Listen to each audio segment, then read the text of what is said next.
It's astonishing how this kind of politician, very much in the ascendancy at the moment, it's astonishing how this kind of politician is perfectly comfortable standing up, for example, in the House of Commons and telling people that they don't need food banks, they just need cookery lessons, or popping up on the telly telling Kay Burley that people just need to get a better paid job or work extra hours. So they'll tell you how to live your life. They'll tell you what you need to do. But they are absolutely terrified of telling companies that are shelling it, companies that are raking in the kind of sums that look like telephone numbers to normal people. They're perfectly, supremely comfortable telling some poor soul over there who's got an indoor coat that they should have cookery lessons or find a better job or work extra hours, or use the value range of food. So just think for a minute. We've stumbled across something here again, haven't we?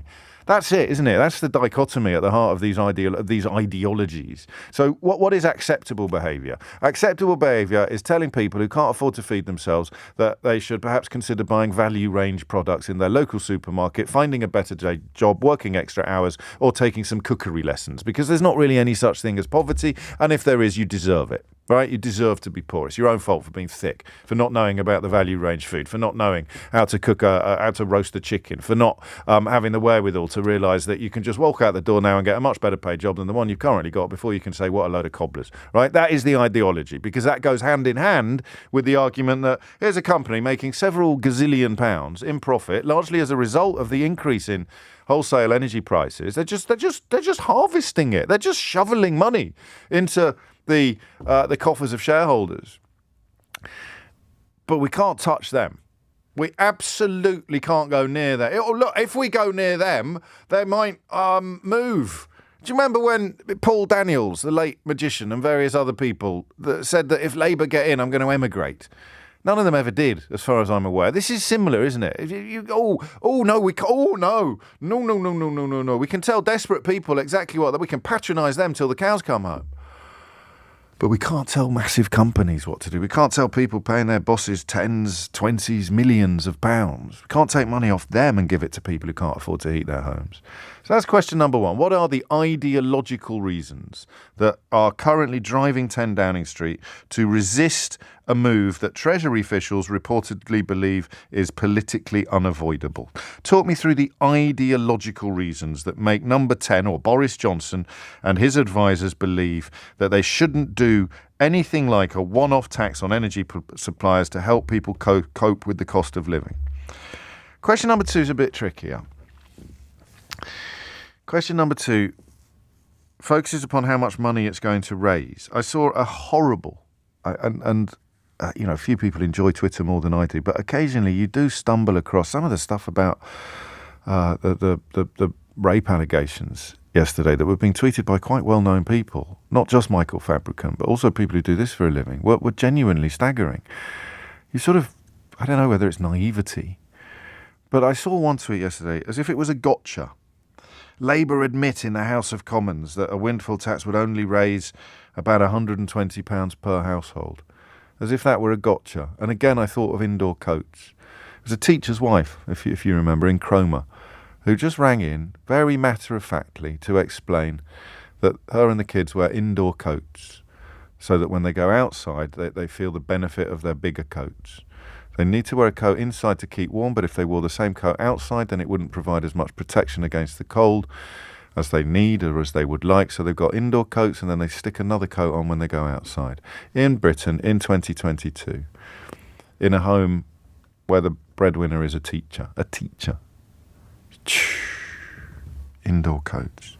So the second question is, would 120 quid a year make much difference to you? And I wish I didn't have to keep asking questions like this, but as long as elected politicians and professional commentators, broadcasters and journalists keep suggesting, keep towing the line, keep doffing the cap and tugging the forelock to capital, to wealth, I have to keep asking these questions because they keep denying that you exist, or if they admit that you exist, they think it's your fault that you're poor, even if you're a teacher, Or yesterday it was a police officer, wasn't it? I don't know if you saw that at the Police Federation. Gross income of 40 grand. And of course, in the hands of some elements of the right-wing media, that will be turned into an invitation to other people to say, well, I don't know why anyone's feeling sorry for her, I'm much poorer. Because if you can get people to turn on each other, they're never going to look up. Just like the immigration debate all over again. And that is where, almost as if I planned it, this introduction ends. Because it began with a bloke saying, oh, I'm a free marketeer. But obviously, if my sector needs help from the government, then the government should jolly well give it immediately. And do you remember in the immediate aftermath of Brexit, and people would ring up, and in tears quite often, talking about friends, family members, colleagues who'd voted to abolish freedom of movement because there were too many immigrants. And they'd say, but I'm one of those people. I remember one woman talking about her own mother-in-law, said, I am one of that. And they all said, oh, no, we didn't mean you. We didn't mean you. Those are the ideological reasons, aren't they? We're in favour of something for reasons we don't really understand until we actually encounter the reality of it, and then we're not in favour of it at all. So I'm in favour of a free market until my sector needs help, and then I think it should get help from the government. I'm in favour of abolishing freedom of movement until it actually affects people I know and encounter, at which point, oh no, I didn't mean you. I meant all the ones that Nigel has his little cheese dreams about. I meant the ones in the poster. I didn't mean real people that I actually meet. I meant all the people in the Daily Mail articles. So what are the ideological reasons behind simply, profit is clean money. It's clear money. You could say we would reinvest it in R&D, but the head of BP has said actually we wouldn't have done that. It goes into the pockets of shareholders. That's all. Some of whom will be institutional. There might be pension funds involved and things like that. The numbers are huge. Smack them with a windfall tax. Put 120 quid in every pocket in the country.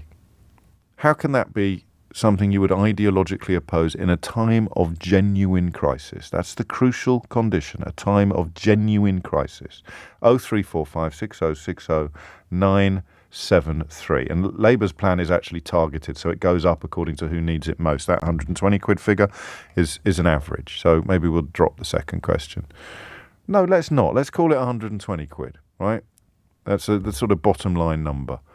And the suggestion is from the kind of people who write op-eds or run hate sites on the internet, the suggestion is that that's such a pittance that it won't make any difference to anybody. Would it make a difference to you? And what are the ideological reasons that prevent Boris Johnson and his closest advisors from taking money from the richest companies on the planet and giving a few quid to people who are currently choosing between heating and eating, or already going without both?